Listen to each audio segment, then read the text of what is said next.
एक बार एक जहाज दुर्घटना का शिकार हो गई। जहाज में एक जोड़े को सिर्फ एक ही लाइफ बोट मिली।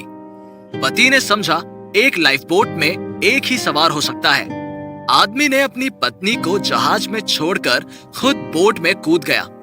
डूबते हुए जहाज से महिला ने अपने पति के लिए कुछ शब्द चीखे। टीचर ये बोलकर चारों तरफ देखकर रुक गई। छात्रों से उनका विचार जानना चाहा। तुम लोगों को क्या लगता है, क्या बोला था महिला ने? तुम एक बुरे इंसान हो। तुम्हारे साथ घर बसाकर भूल की थी मैंने। मैं कितनी अंधी थी। ज्यादातर बच्चों ने कुछ इसी तरह के जवाब दिए। टीचर ने ध्यान दिया। एक लड़का पूरे वक्त चुप था।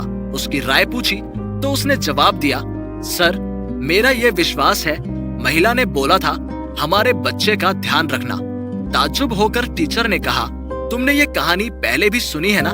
लड़के ने मुंडी हिलाकर जवाब दिया, मेरी माँ के गुजरने के पहले लम्हों में मेरे पापा से यही कहा था।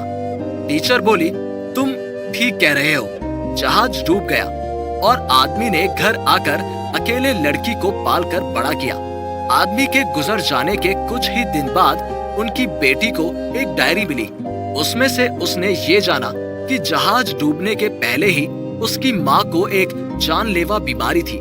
जहाज डूबते वक्त उसके पापा ने ये एक उपाय का सद्व्यवहार किया था। डायरी में लिखा था, तुम्हारे साथ मुझे वही सागर के तल में डूब जाने का ख्याल आता था, मगर सिर्फ अपनी बेटी के बारे में सोचकर तुम्हें हमेशा के लिए सागर की गहराइयों में छोड़ के आना पड़ा। कहानी खत्म हो गई। पूरी क्लास खामोश थी। टीचर ने समझा छात्रों को कहानी की शिक्षा समझ आई। अच्छाई और बुराई, पृथ्वी में सब चीजों के पीछे बहुत जटिलता है जिसे हम कई बार समझ नहीं पाते। हम लोगों को कभी वही सिर्फ ऊपरी दिखावे से किसी को परखना नहीं चाहिए। दूसरों को नहीं जाने बिना ही विचार कर देना मूर्खता होगी।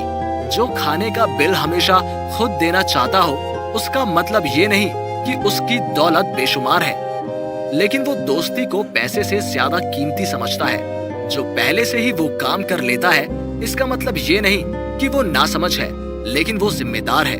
कोई आपको रोजाना टेक्स्ट करे तो इसका मतलब ये नहीं कि उसको कोई काम नहीं है, लेकिन वो आपको दिल से चाहता है। एक दिन हम सब एक दूसरे से जुदा हो जाएंगे, लेकिन हमारे व्यवहार और चाहते बस जहन में याद रह जाएंगी। कोई ना कोई हमें याद करेगा और विलप करके कहेगा, ये है वो इंसान जिसके साथ मैंने अपनी जिंदगी के कुछ हसीन पल बिताए थे।